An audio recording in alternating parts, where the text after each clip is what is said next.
नमस्कार, महात्मा बसवेश्वर न्यूज चॅनेलमध्ये आपले सर्वांचे स्वागत आहे। जगत महात्मा बसवेश्वर महाराज यांची 894वी जयंती उत्सवात साजरी करण्यात आली। महात्मा बसवेश्वर मंदिरात समाजाचे जंगम रमेश स्वामी तसेच कॅन्टोन्मेंट येथील डॉक्टर धनंजय गुंड, उद्योजक शंकरराव रासने आणि सर्व कार्यकारी मंडळातील सभासदांच्या हस्ते महात्मा बसवेश्वर यांच्या मूर्तीची पूजा करण्यात आली।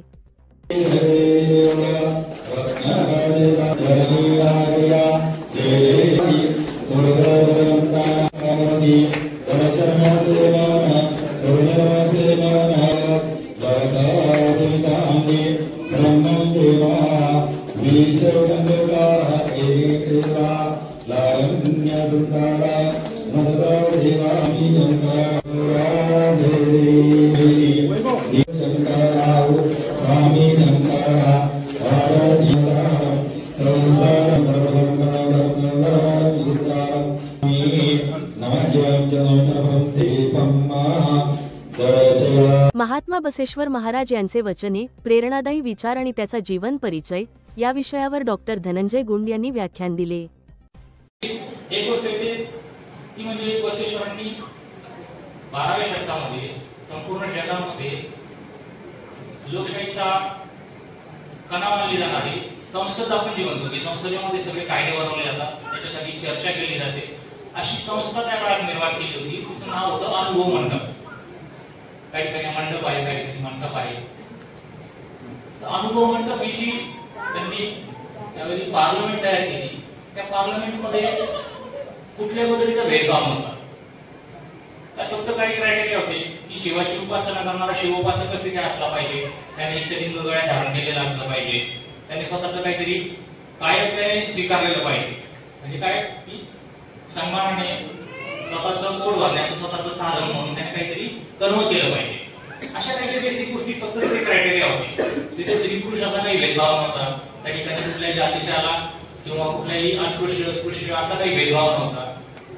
तिथे ब्राह्मण होते, त्याचे चांभार होते, कुंभार होते, सगळे जातीतले सगळे 18 जातीतले लोकांना तिथे मुक्त प्रवेश होता। आणि नुसता प्रवेश म्हणून फक्त भोगी वर्दी म्हणून नव्हती, प्रत्येकाला आपले दुःख, आपल्या व्यथा वेदना, आपल्या अडचणी तिथे खुलेपणे मांडण्याची मोकळीक होती। त्याच्यावरती समस्यांवरती उपाय मिळावा म्हणून चर्चा करायला सहभागी व्हायला त्यांना ते व्यासपीठ होतं। आज जर पाहिलं तर आज सोशल मीडियामध्ये पाहिलं, प्रत्येकाला प्रसिद्धीची आणि प्रत्येकाला व्यक्त होण्याची खूप सामाजिक गरज आहे आणि सोशल मीडियामुळे ते पूर्ण पण होते। पण पूर्वीच्या काळी असं नव्हतं। आपल्याला एखादी गोष्ट वाटते आहे पण ती लोकांपर्यंत पोहोचवायची किंवा लोक माझं कसं ऐकतील त्याला काही स्कोप नव्हता। हा स्कोप पहिल्यांदा तयार करून दिला तो महात्मा बसवेश्वरांनी करून दिला, तो म्हणजे अनुभव मंडपाच्या माध्यमातून। की प्रत्येक व्यक्तीच्या मनामध्ये काही चांगले विचार असतील तो समाजापर्यंत पोहोचू शकतो आणि त्याच्या अडचणी असतील तर त्याचे उत्तर मिळण्यासाठी म्हणून सुद्धा तो प्रॉब्लेम सुद्धा मांडू शकतो। तर ज्यावेळेला बसवेश्वरांनी विजयराजाच्या दरबारामध्ये मी काही प्रसंग सांगितलं, त्या प्रसंगातून आपल्याला आजच्या काळामध्ये काय काय गोष्टी घेण्यासारख्या आहेत। मला वाटतं असा जर विचार केला ना तर ती खरी आपण म्हणूयात की आदरांजली आहे महापुरुषांना। विजयराजाच्या दरबारामध्ये ज्यावेळेला महामंत्री म्हणून कार्यरत होते बसवेश्वर, त्यांच्याकडे जो काही त्यांचे 2 विवाह झाले, विवाहामध्ये पण त्यांना बराच दंडवलत मिळालेली होती आणि स्वतःच्या कष्टाने स्वतःच्या बुद्धिमत्तेने सुद्धा त्यांनी चांगलं त्यांचं अर्निंग होतं। तर त्यांनी जे घर बांधलं त्या घरासमोरच काही जागा होती, त्या ठिकाणी मोठी वास्तू किंवा मोठा मंडप तयार केला, अनुभव मंडप, आणि तो स्वतःच्या खर्चातून तयार केला पण संपूर्ण समाजासाठी त्यांनी तो ओपन ठेवला। आणि आज परिस्थिती काय माहिती का, आपल्या म्हणजे असं 1-1 इंच जागेवरून आपण सख्या भावाची बांधतो, ही समाजाची परिस्थिती। ज्याच्याकडे शेती असेल त्याची बांधावरून तर फक्त काय इकडं बांध रेटला इकडं बांध पोरला याच्यावरून फार म्हणजे रक्त सांडेपर्यंत भांडणं होतात, मारामाऱ्या होतात आणि कोर्टामध्ये परत आणखी पिढ्यापिढ्या केसेस चालतात। ती दयनीय अवस्था आहे। बसवेश्वरांच्या चरित्रामध्ये आपण खूप घेण्यासारख्या गोष्टी, त्यातली एक गोष्ट मला भावते की आयुष्यभराच्या कष्टातलं उभारलेल्या वास्तू सुद्धा नंतर त्या तिथे सोडून त्यांना जावं लागलं। ज्यावेळेला कल्याण क्रांतीची परिस्थिती उद्भवली, त्यावेळेला आहे ते सगळं तसं टाकून फक्त वचन साहित्याची रक्षा करायची आणि जेवढे शरण शरणीयांचे सगळ्यांचे प्राण असत त्यांना घेऊन तिथून फक्त कुठेतरी लांब निघून जायचं। आणि आहे ते सगळं घरदार त्याचा अनुभव नंतर सगळ्या जागच्या जागी सोडून जायची वेळ आली. मुलांना कुठेतरी छोटे मोठे उद्योगधंदे व्यवसाय करावेच लागतील. वडापावची टपरी असो, पान टपरी असो. आता हे सांगण्याचा उद्देश मला याच मुद्द्यावर आणायचा आहे. कायम ती महात्मा बसवेश्वरांनी 12व्या शतकात जेव्हा सांगितलं की कुठलंही काम हलकं नाही, कुठलंही काम भारी नाही. एखादा ब्राह्मण आहे, पूजा अर्चना करतो आहे किंवा तो अध्यापनाचं काम करतोय, त्याचं जे श्रम करण्याची जी ताकद आहे, शक्ती आहे, त्याचं मोल. आणि एखादा चांभार असेल, तो जोडे शिवतोय, त्याच्या कामाचं मोल हे समान आहे.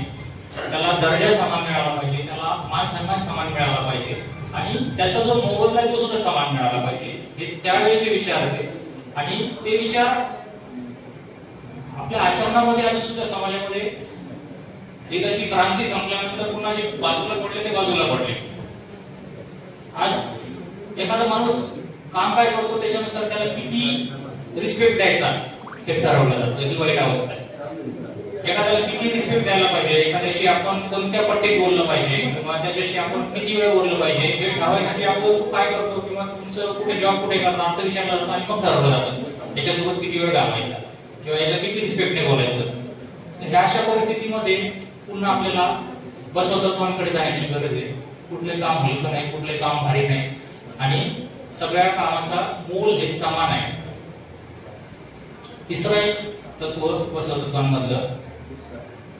आता ते तिसरं तत्व म्हणजे काय, दान धर्म किंवा दासोह. आता बऱ्यापैकी जेव्हा समाज संघटित होत चालतो, त्याला एक विश्वस्त म्हणून स्वरूप येतं, त्यावेळेला त्या गोष्टी खूप आनंददायी असतात. पण ज्यावेळेला कुठंच काही संघटना असते ना, त्यावेळेला आपण दान धर्म करायचा तो कुठं करायचा आणि तो समाजापर्यंत किंवा सरकारने पोहोचण्यापर्यंत तो कुठे पोहोचणार याची काही खात्री नसते. पण आपल्या समाजाच्या सगळ्या जुन्या जाणत्या लोकांनी एक त्याला मूर्त स्वरूप दिलेलं आहे. या ठिकाणी सगळ्या गोष्टी जेव्हा कधी होतील, ज्यावेळेला एक मूर्त स्वरूपामध्ये अर्धा तास म्हणा, 1 तास म्हणा आणि अनुभव मंडप ज्या वेळेला चालवला जात होता त्यावेळेला उद्योगधंदा सगळा करून आपापलं कार्य करून संध्याकाळच्या वेळामध्येच या बैठका होत होत्या. जे काही पार्लमेंट भरत होती ती संध्याकाळची भरत होती. तर माझं भगिनींना माझी विनंती आहे की आता उद्या निकाल आहे, महाराष्ट्र दिन आहे आणि शाळांचे निकाल आहे आणि त्याच्यानंतर जवळपास 1.5 महिन्याची सुट्टी आहे. तर तुमच्यापैकी काही भगिनींनी जर पुढाकार घेतला आणि या ठिकाणी लहान मुलांना एकत्र गोळा करायचं आणि मुलांसाठी काहीतरी संस्कार वगैरे करताना तर वास्तूचा छान सदुपयोग करता येईल. गप्पा मारायला तरी नको. मुलं मुली लहान मुलांमध्ये त्या गोष्टी सगळ्या गोष्टी एकदम लवकर त्रास होतात. आणि अजून एक गोष्ट काय म्हणतात की एक बॉन्डिंग त्यांचं समाजाशी तयार होतं. समाजाशी होता होता त्यांना भान यायला लागतं. नाहीतर फक्त जर का सरकार बसलं आणि 251 नंबर आमच्याकडे चॅनल लागतं पोगस, हे जर का अशी कोणी जर तयार झाली, त्यांना खरा इतिहास कळत नाही, खऱ्या त्यांना पौराणिक किंवा कुठल्या देवदेवतांच्या गोष्टी पण खऱ्या माहिती नाही. जे परदेशामधून दाखवलं जातं पोगोवरती किंवा कार्टून चॅनलवरती तेच खरं आहे असं समजणारी पिढी तयार होते. आणि ते खूप म्हणजे आपल्या संस्कृतीचे लक्तर आपण सगळं विषय टाकण्यासाठी परिस्थिती तयार झालेली आहे. या सगळ्या गोष्टींसाठी आपण आज समाजामध्ये फक्त आपलं आजचे प्रॉब्लेम आणि त्याच्यासाठी लागणारीची गोष्ट आहे ती जर आपण बसवचरित्रामधून घेऊ शकलो तर. यानंतर श्री संजयजी सपकाळ यांचे देखील उपदेशपर भाषण झाले. उपस्थितपैकी श्री शंकरराव रासने यांनी समाजाच्या या कार्याचे कौतुक केले. या प्रसंगी माजी अध्यक्ष श्री सुभाष हौडगे यांनी बसवेश्वराचे जीवनचरित्र थोडक्यात सांगितले. यावेळी साईराम गारडे यांनी महात्मा बसवेश्वर न्यूज या नावाने यूट्यूब चॅनेलचा शुभारंभ उपस्थित मान्यवरांच्या हस्ते करण्यात आला. या यूट्यूब चॅनलवर आता समाजातील सर्व कार्याची माहिती उपलब्ध करून दिली जाणार आहे.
ज्येष्ठ नागरिक संघाचे उपाध्यक्ष विठ्ठलराव लोखंडे, प्रकाश तरोडे, भागचंद राऊत, बद्रिकेदार उदे, राजाराम मुसळे, माननीय श्री भैया गंधे यांची उपस्थिती देखील लाभली।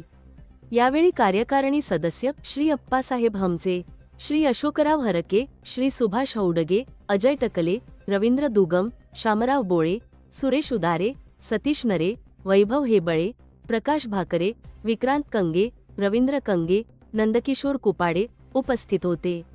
या कार्यक्रमाला उपस्थित सर्व महिला आणि समाज बांधवांनी महात्मा बसवेश्वराचे दर्शन घेतले। शेवटी अध्यक्ष अप्पासाहेब हमचे यांनी सर्वांचे आभार मानले।